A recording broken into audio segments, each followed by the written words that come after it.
like tonight and a plate of warm sea biscuits. I could eat the whole plate all by myself, but I won't. It's too close to bedtime. See, if I eat too much before I go to sleep, I have bad dreams. Do you ever have bad dreams? Do you remember them? When I was a child, I was frightened by my bad dreams. But now I know all about dreams. See, dreams are like a reflection of your face in a mirror, you know? It's not really there, even though you might think it is. Our friend Theodore didn't always agree. I remember one time when Theodore had a dream so real, he thought he'd seen a sea monster. And it was on a night just like tonight, I'd say. Yeah, with a new canoe moon in the sky, and the waves going gloppity-glop.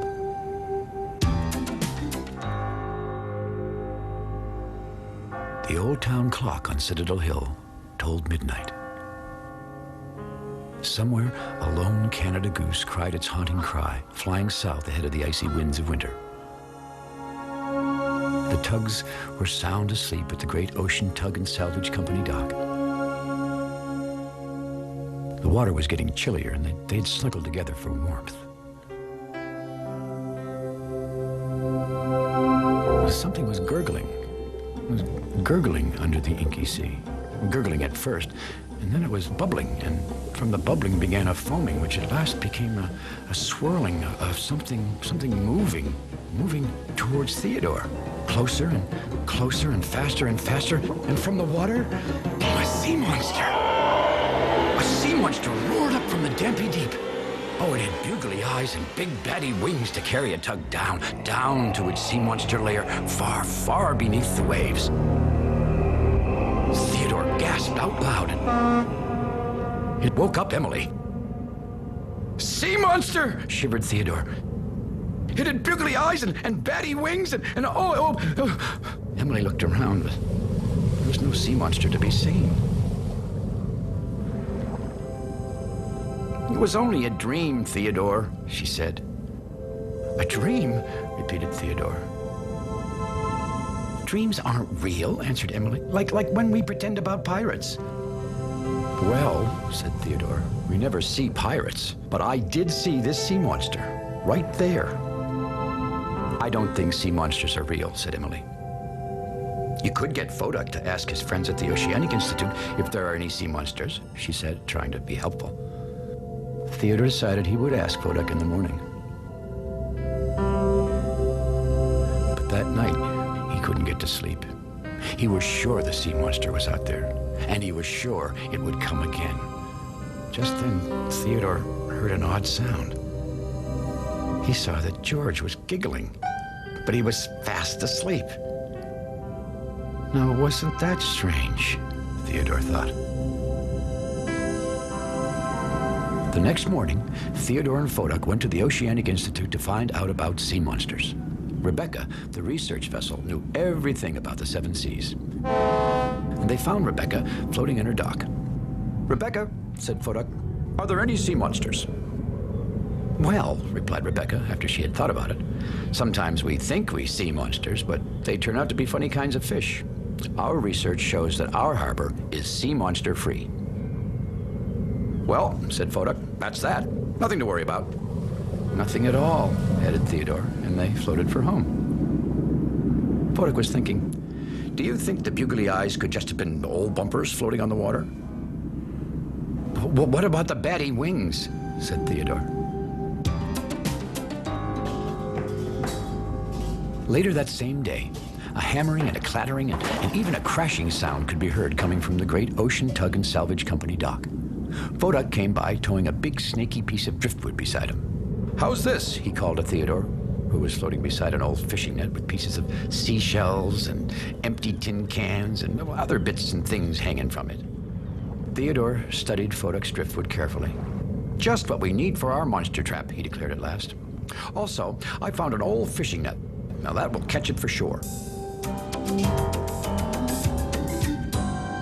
Later, Hank appeared. He stared at Theodore's sea monster trap, as it certainly looked very impressive.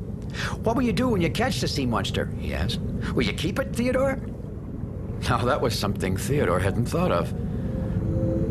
Having a sea monster around all the time would be terrible. sea monsters are quite clever, said Foduck. So it won't actually come into the trap, but it will scare it away, added Theodore hopefully.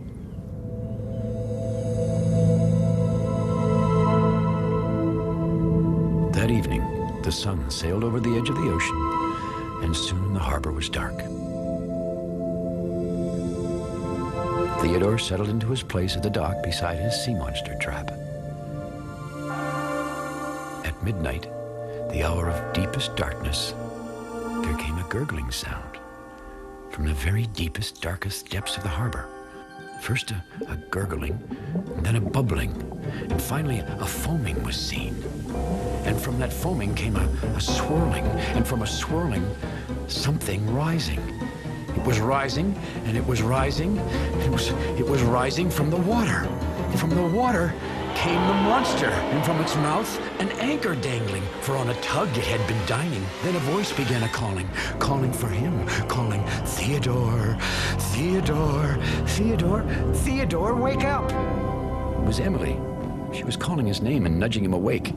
Well, Theodore looked fearfully around for the sea monster, but it had disappeared again. The next morning, Theodore and Emily were hard at work, taking the Gloria Cornwallis filled with winter wheat to the grain elevators. I must get the wheat to the grain elevators, Theodore said to himself slowly. He was very, very tired. He hadn't been able to sleep on account of the sea monster. He wished he could have a little nap right then and there. Theodore's eyes began to get heavy, as if he was going to go to sleep. Theodore, mind your course. It was Petra, the pilot boat. Theodore saw that his end of the ship was heading right towards my office. Quickly, he set himself right and apologized to Gloria. Oh, sorry, Gloria. Ships don't like bumping of any kind at all. It can hurt their hulls. But soon, Theodore's eyelids felt like they had little anchors on their ends, pulling them down. And he began drifting off again. Theodore drifted right into the ship and gave her a big bump. Oh, sorry, Gloria, he apologized again.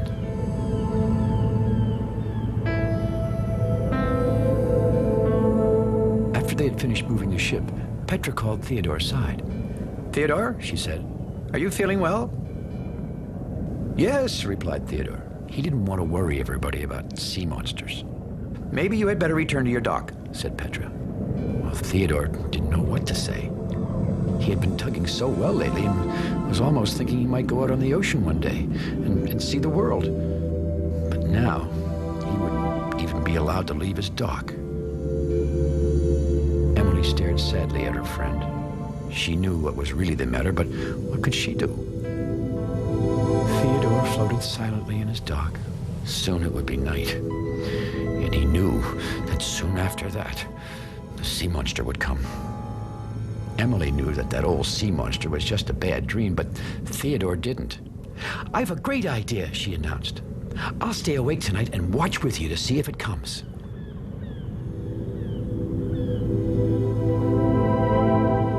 With Emily safely watching out beside him, Theodore was soon sound asleep.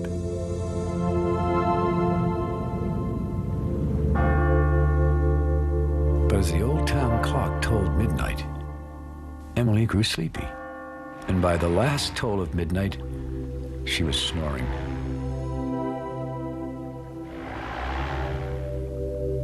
After the snoring came a gurgling sound, and then a foaming.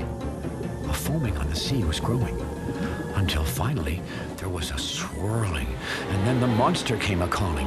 Its eyes were wide as whale pies, and it had a long green glowy tail, which was really the scariest sight of all. Theodore blasted his horn. The blast woke up Emily. Sea monster! He cried. Didn't you see it? He asked Emily. But Emily had to admit that she'd fallen asleep. I may as well move to another harbor, said Theodore, because I'll never sleep here again. And that means I'll never work or go out on the ocean. Emily stared at her unhappy friend. Then she heard a strange sound and saw that it was George, who was fast asleep and once again was giggling. How strange indeed.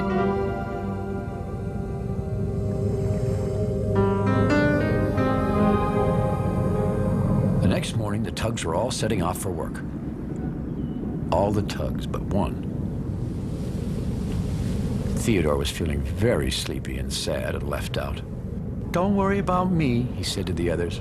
"I'll just stay here in my dock forever."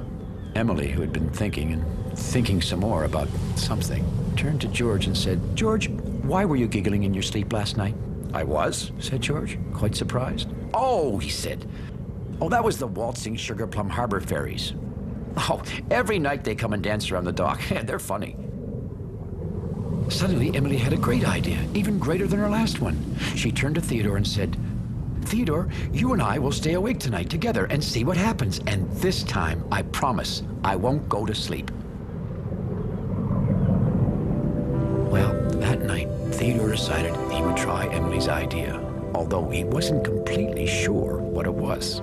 He stayed awake with Emily to see what would happen. The old town clock was ticking and talking, and soon enough, it would be a tolling midnight. And sure enough, George was giggling. "It looks like George's fairies have come," Emily whispered. Theodore looked and looked, but he couldn't see any waltzing Sugar Plum Harbor fairies. Not a one.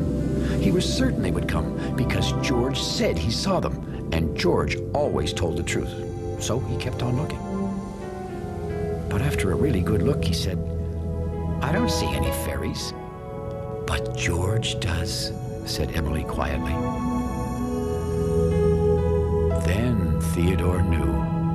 He knew that George's fairies would not come that night, and he knew something else. Something that made him feel much, much better. He knew his sea monster wouldn't come either. It was just a dream, too, just like Emily had said. "Sweet dreams, Theodore," said Emily with a smile in her voice. Theodore was already fast asleep. He was so tired of not having slept in days and days. Soon he was snoring. And after the snoring, there came a giggling. Dreams can be wonderful. You know, a good story always makes me hungry. I don't think one more biscuit would give me bad dreams, do you? Besides, like Theodore says, a dream is just a dream. Delicious. I've got to get to bed. Thanks for visiting us here in the Big Harbor. And we'll... Theodore. See you again next time. Good night. He's a tugboat and a friendly tugboat too. A friendly tugboat too. Oh, Theodore likes to do the things that friendly tugboats do. Pushing and a pulling in the great big harbor, in the great big world is so much fun. So many brand new things to discover. Waking with the sun, gotta get the job done. Oh, Theodore and Emily, Oda, Hank and George and the harbor master too.